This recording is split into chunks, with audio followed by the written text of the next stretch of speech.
It was a bitterly cold December morning when villager farmer Ken Jiggins and his friend Peter Theobald ventured out, expecting nothing more than a routine day in the countryside. At 8 a.m. yesterday, two farmers came across three mutilated bodies in a Range Rover. The car was parked in a lover's lane several miles from the Essex town. Unknown to them, the frost-covered fields were about to reveal a chilling secret. A lifeless Range Rover that would soon become the epicentre of one of the most infamous triple homicides in British history. As they approached the seemingly abandoned car, whose windshield was clear despite the nippy frost, they spotted two men in the driver and passenger seats. Still not assuming the worst, they thought the men were asleep.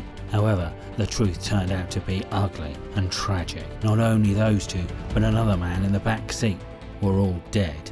It was a busy day for Detective Superintendent Ivan Dibley on the 7th of December 1995. He had to resolve a triple homicide of three gangsters without any forensic evidence. What's more, the victims had a long list of enemies. Anyone could have eliminated them, for they were the gangsters of Essex, the Essex Boys. But lack of physical evidence wasn't the only problem with this probe. Every time detectives thought they were close to cracking the case, new information turned up, making them go through all the facts again. It was like peeling away the onion layers, each more stinging than the previous one. And guess what? After 30 years of this incident, a horrifying truth has emerged. What was the shocking revelation about the Rettendon eliminations? More importantly, who were these unfortunate men? What's the story of the Essex Boys? Tony Tucker. For some, he was a torture specialist. For some, he was a narcotic lord. But for others, he was just a thug next door. Whoever he was, the man hit the national headlines only after his death. His life was glamorised by the media, but some believe there at least some truth to the glamour. The accounts narrating his life may differ, but one thing has never been questioned. The man's life was riddled with crime, narcotics and violence. This was the life of Tony Tucker, the man who started off as a security firm head and then became a narcotic boss. Some may dispute the extent of his illicit operations, but he was connected well enough to the underworld. Until today, the world has heard, talked and gossiped about his death. But what was Tony Tucker's life like? Tony Tucker, a man with a past shrouded in mystery, was driven by a deep-seated desire for power and respect. From a young age, he was determined to carve out a place for himself in the unforgiving underworld of Essex. Soon, he got the chance. Operating a security business which provided personnel for clubs around Essex, he came to meet Nigel Benn. Being a bodybuilder, Tucker soon acted as Ben's bodyguard alongside the infamous David Rolex Dave King. This was Tucker's chance to meet other celebrities, which ensured that his business would expand. He was frequently part of Ben's entourage at his fights.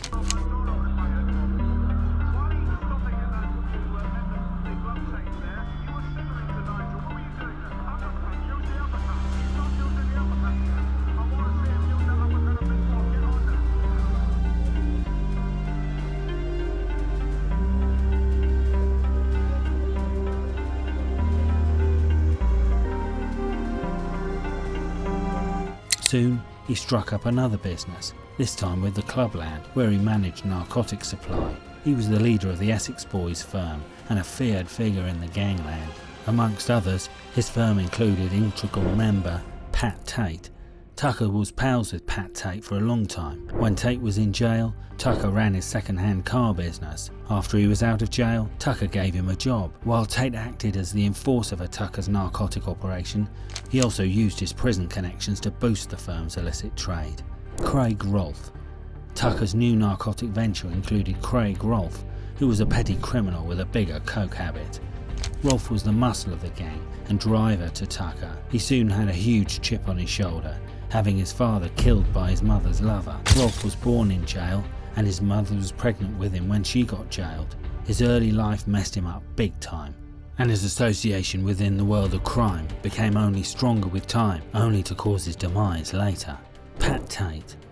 Tate was the most feared of the trio, a towering figure whose violent temper and brute strength made him a formidable presence in the Essex underworld. Born on August 7, 1958 in Rochford, Essex, Pat Tate had a knack for violence. 6 foot 2 inches tall and weighing 18 stone, Tate used his size and strength to intimidate others. He was your typical bodybuilder bully with an extensive criminal record. He made headlines for a dramatic escape from court where he lunged at 3 police officers and sprang on a bike to flee. The hoodlum fled to Spain but was extradited back to the UK. He was sentenced to 7 years. He spent his time in jail bodybuilding. By this time, he had started taking narcotics. Having a violent disposition and a habit of narcotics don't pair well. Narcotics messed with his temperament further. After getting out of prison on parole, he was attacked in his home. When he was rushed to the hospital, the staff found a weapon and a stash of narcotics under his pillow. You can imagine what happened next. His license was revoked and he went back to prison. By this time, Tate had a 2-year-old son with his partner Sarah Saunders, who suffered abuse from him. The police were aware of this abuse and the couple split soon after his release from prison. Even his own mother described him as a liability who was often high on narcotics. On the night before his life would be brutally cut short, Tate made one last bizarre request, a custom-made pizza with an odd assortment of toppings, a trivial demand that would become his final meal. The manager, named Roger Ryle, was busy and annoyed at the caller's attitude. He hung up on the thug, not knowing what awaited him. Tate barged into the store, picked up the cash box and smashed it against the wall. Still not satisfied with the damage, he punched Ryle and threw his head into a glass plate. Like so many before him who'd crossed Tate's path, Ryle chose not to press charges. Fear, it seemed, had a way of silencing even the most justified of grievances. According to one of Tate's associates, a room would darken when he entered it. While Tucker had several group members, his partnership with Tate was instrumental in the progress of the Essex Boys firm. While many believe that the Essex Boys, especially the 3 subjects of this video, were not that big of a name, some do maintain that they intimidated a lot of people. They handed out punishments and beatings to keep people in line and tortured those who crossed them. Tucker earned about £1,500 a week from his security business. He and his associates were soon enjoying lavish lifestyles. At the time of his death, Tucker was living in a £250,000 house and driving expensive cars. The sale of ecstasy pills funded their narcotic venture. While it brought bounties for them, the pills proved to be fatal for those who consumed them. While Tucker's knack for an expensive lifestyle was accepted by many, Tucker's former pal and partner, Bernard O'Mahony, said the 3 thugs were in huge debts in the end. Whatever their living conditions were, their deaths sure became a good income source for movie makers and fed off the journalists' urge to publish a good story. Bernard O'Mahony has given a detailed account of this notorious triple homicide. Who is he?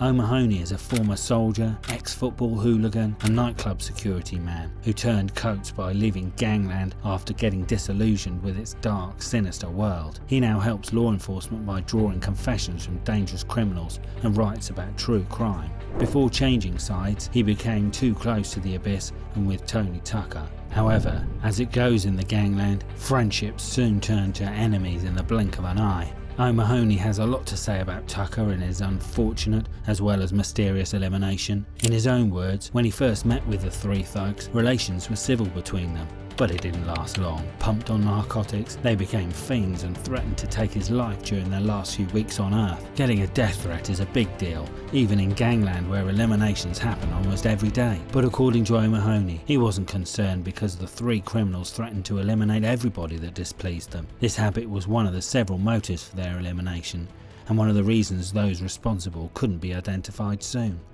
According to the lead detective on the case, this was not a whodunit, but a who didn't. Anyone could have executed them in the criminal world. That's how much they had threatened or picked on fights with people. In his article written for Vice magazine, he gave his account of what happened in the Rettendon eliminations. On December the 6th, 1995, 3 members of a gang called the Essex Boys were called to a deserted farm tract near Rettendon, England, under the garb of robbery planning. Imagine 3 criminals anticipating loads of money upon their return, only to find nothing but death waiting for them. The trio had no idea why they were having their final moments while sitting in their Range Rover. 2 armed men approached the car's open rear door. In just a few moments, the air was ripped with the firing of shots. When the bullets fell silent and the smoke cleared, all 3 men were dead. These eliminations shocked many people, but they did do one more thing. They made the Essex Boys to be something they weren't at all. The 3 criminals were failed narcotic dealers and low-life bullies. To quote their friend O'Mahony, now they were being compared to the Krays and portrayed in the media as modern mafia dons. Three ordinary thugs had become infamous not for their crimes, but for their deaths, which the press found to be a good story. There are more films on the Essex Boys firms than any other gang in Britain. Here's a trailer for one of them.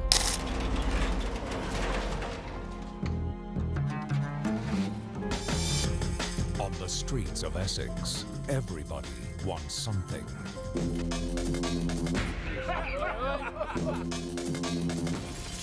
You can see the firm has been glamorised a tad too much. All the movies on the Essex Boys have the same format. Chipper, coke-snorting main characters who knock out people left, right, puff petty stuff while driving Porsches, living in luxury homes with beautiful girlfriends, and two Rottweilers called Bruno and Tyson. However, the reality could not be more different.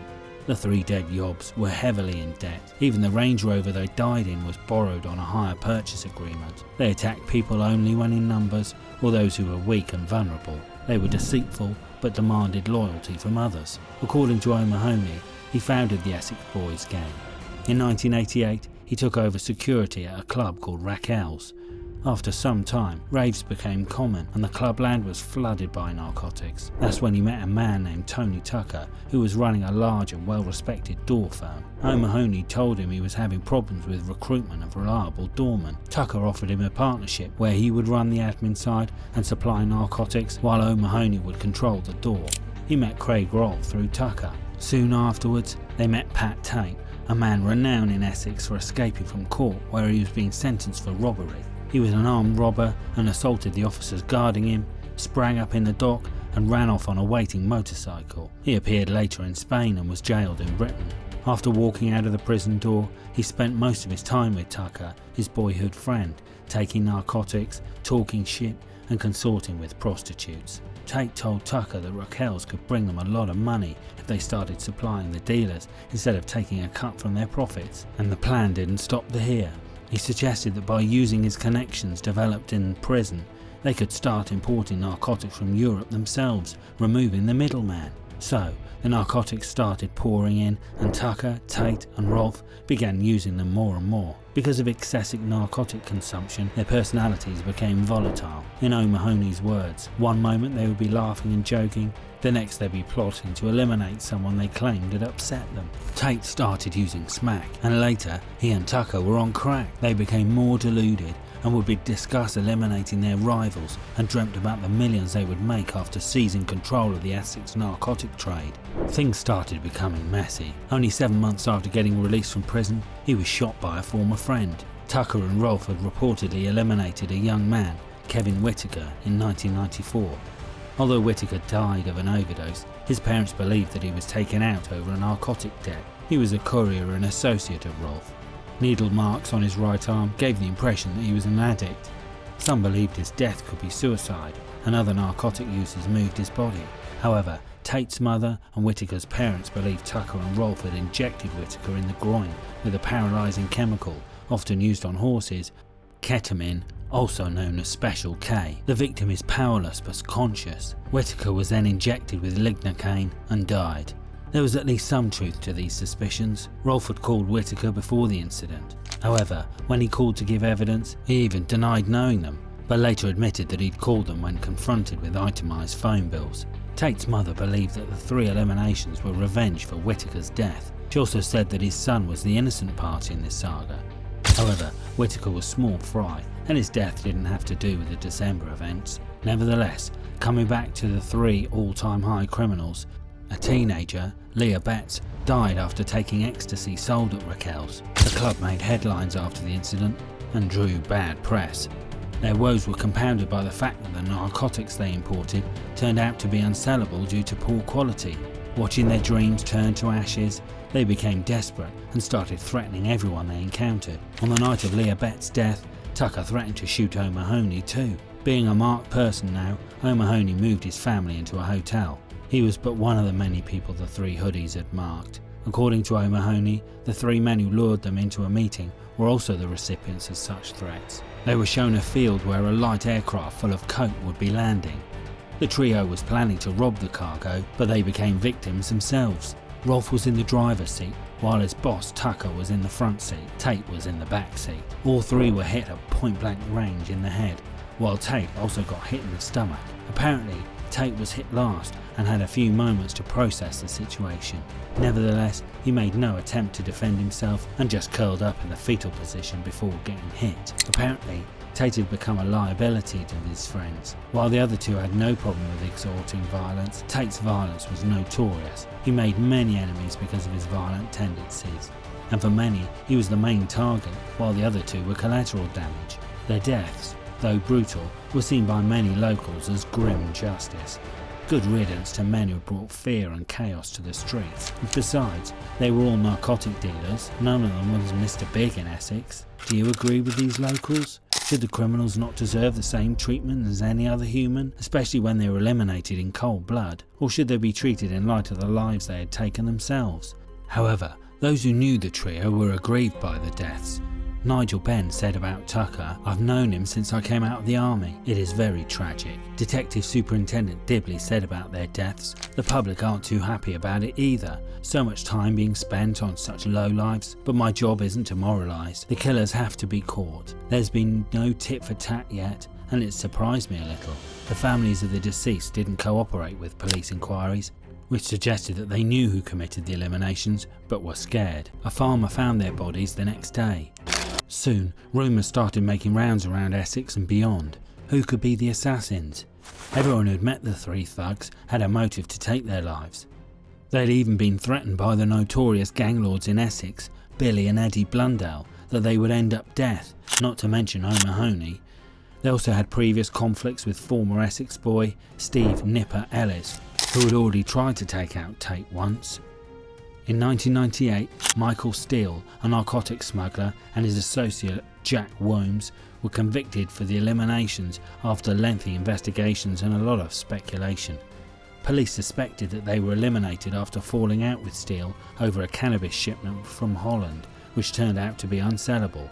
The conviction became possible because of Supergrass Darren Nichols, who had his prison sentence ended in exchange for giving testimony. He was given a new identity and life after that. Now that the culprits were identified and convicted, the suspense should have ended, right? Not yet. There was still a twist in this story, and decades later, this twist would turn into a massive doozy, the details of which we'll disclose later in the video. Worms and Steele vehemently denied involvement in the incident. Their version was supported by many.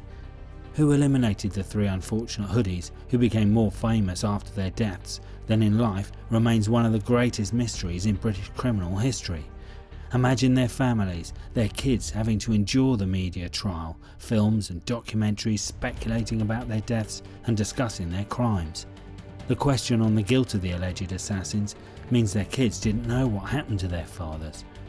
O'Mahony wrote a book about these eliminations, interviewing everyone involved. The book, titled The Final Word, was turned into a documentary later. Here's a clip of the 2023 documentary on the subject. Here's the trailer of the documentary on the subject. Later, new evidence emerged in 2023 that shook Essex and the gangland once again. It seems no matter how much the authorities try to put the matter of the Rettendon eliminations to bed, it wakes up every once in a while. In April 2023, new evidence came to light that indicated that the two men convicted of the eliminations may not have been involved. Can you imagine? After almost 30 years, the issue arose once again of one of the most notorious elimination cases in the UK. According to the Essex Police, the case had been exhaustively examined over the years, but many still believed there was more to the story. Now private investigators from the firm TMI, who started working on the case in 2020, uncovered evidence that questions the convictions of Worms and Steele. Sky News broke the news of this shocking development. The detectives believe the actual assassins walk free. David McKelvey, a former Met Police detective, headed the private investigation. To answer people's scepticism, McKelvey said, "We're career detectives. We put bad people in prison. We would not be trying to get anyone out of prison who we didn't believe was innocent. Jack Worms and Michael Steele did not do this." He said that the pair should have been punished for their involvement in narcotics offences, but not for the eliminations. The original investigation into the eliminations started when the bodies of Tate, Tucker and Rolfe were all found in the Range Rover on a Rettendon farmland in December the 7th, 1995. The scene offered little in terms of forensic evidence, at least at the time. The private firm, TMI, detectives questioned Essex Police's timeline of that eventful night. They claimed that the shooting occurred around midnight rather than just before 7 p.m. This claim is backed by a farmer who heard the firings. According to them, the entire case against Worms and Steele was based on Nichols' testimony. Notably, Nichols was arrested in May 1996 on the suspicion of possessing a large amount of cannabis imported from the Netherlands. During questioning over the Rettendon eliminations, he named Steele and Worms as culprits and told detectives that he was their getaway driver. He further revealed that the three men were taken out over a bad narcotics deal. Known as a supergrass, Nichols was placed under a witness protection program. The private detectives started their investigation with the question, was Darren Nichols telling the truth?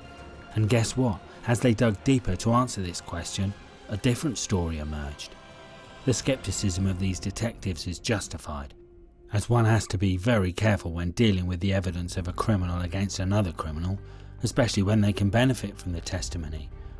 Odds were high that Nichols was saving his own skin, especially when physical evidence was scant to question his story. However, according to former Detective Superintendent Ivan Dibley, his account contained an ample amount of detail. His evidence was examined extensively, and it looked pretty clear what he said was true. Dibley said that there was no doubt in his mind that the right men were convicted. But detectives from TMI spoke to criminals who told a different story after demanding anonymity. One of them said that the eliminations was linked to organised crime in East London. The three men were actually taken out over part of the proceeds of a £495,000 armed robbery allegedly being stolen by Tucker. Notably, the Essex Police had interviewed this man shortly after the deaths, but they didn't proceed with his account. Why do you think the police didn't go with his account? Notably, this was also a world of self-confessed criminals and needed to be taken with a grain of salt. The investigators said they were cautious and only went with his account after corroborating it. Because of our backgrounds, our history and our knowledge of organised crime, particularly in East London, we were able to get behind that. We were able to identify officers who dealt with him, criminals who knew him, and his account is compelling, said McKelvey. According to this account, Tucker was the target, while Tate and Rolfe were just in the wrong place at the wrong time. As their investigation was culminating, they found another anonymous witness who told them that he had organised the hit. This wasn't an ordinary gangland elimination. It was an organised assassination, a sophisticated operation where the culprits ensured that the police would reach them. Now, before you take your arrows and quiver and charge towards us, all of these details have been taken from the stories and reports of well-reputed newspapers. One person who was featured in the documentary based on the private investigation was former football hooligan Carlton Leach, Tucker's friend and associate. On a side note, this is the man whose autobiography inspired the Rise of the Foot Soldier film franchise. He revealed in the documentary that Tucker had informed him of a meet with Steele, so Steele was involved in how they got there. He said, "I can't say for definite because I wasn't there, but I do know that he was part of it. As far as I'm concerned, whether he pulled the trigger or not, he was part of the parcel that killed them." However, he believes that at least one other person was involved. "I don't think the person who's actually killed them has ever been caught, who pulled the trigger, and I think whoever did kill them was an assassin and had done it before," said the former hooligan. Notably, Holmes and Steele have taken the case to the Court of Appeal various times since the convictions. Their appeals were rejected. Holmes' life sentence was cut in short in 2018 for good behaviour. He was approved for release in 2021 under strict licence conditions, while Steele had a parole hearing in May 2023. Then came another explosive revelation in March 2024. Footprints of the suspected Essex Boys assassins were identified. McKelvey spotted Reebok trainer footprints in the snow where the assassin would have stood. He said that the evidence was present in police crime scene photographs but was missed by the Essex police. According to McKelvey, this could reopen the case, casting doubt on the guilt of Steele and Holmes and suggesting the real perpetrators remain at large. This revelation is important because according to the prosecution, Holmes and Steele were wearing Wellington boots when they came to take out these three thugs. Notably, a London-based gangster, Billy Jasper, had come forward and confessed that he was the getaway driver for the named assassin. However, detectives didn't pay heed to this account, and thus Jasper was never charged. Isn't it strange that he confessed to the same crime Nichols did, but his testimony was ignored while the latter's was accepted? What's more, the Nichols vanished into thin air after signing up for the witness protection program, something many others who crossed criminals couldn't achieve, and remained under threat despite being on the program. Nevertheless, the new piece of evidence corroborates Jasper's account, as he had told the police he was wearing Reebok trainers that night. Jasper said that he was given £5,000 to drive a hitman, referred to only as Mr. D, to the crime scene.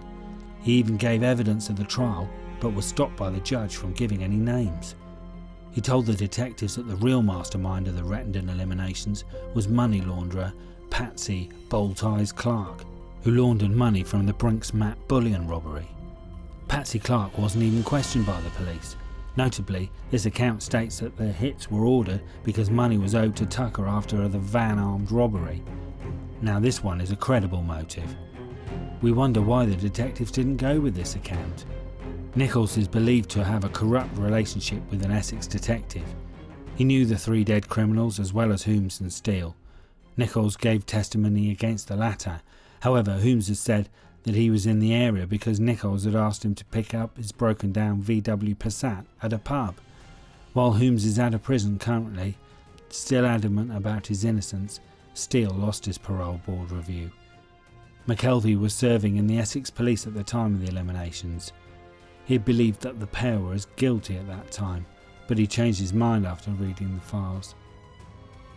He said he informed the Essex police of his latest findings, but got no response. Do you think the Essex police is reluctant to open up the Pandora's box again? If so, what could be the reason?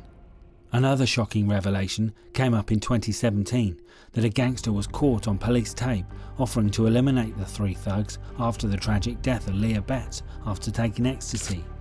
It turned out later that her death was caused by drinking 12 pints of water, which led to swelling on her brain.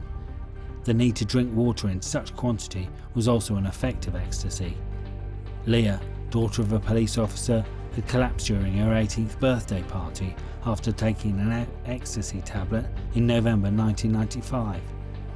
Nevertheless, the gangster's offer was made to a retired detective who was suspected of corruption at the time.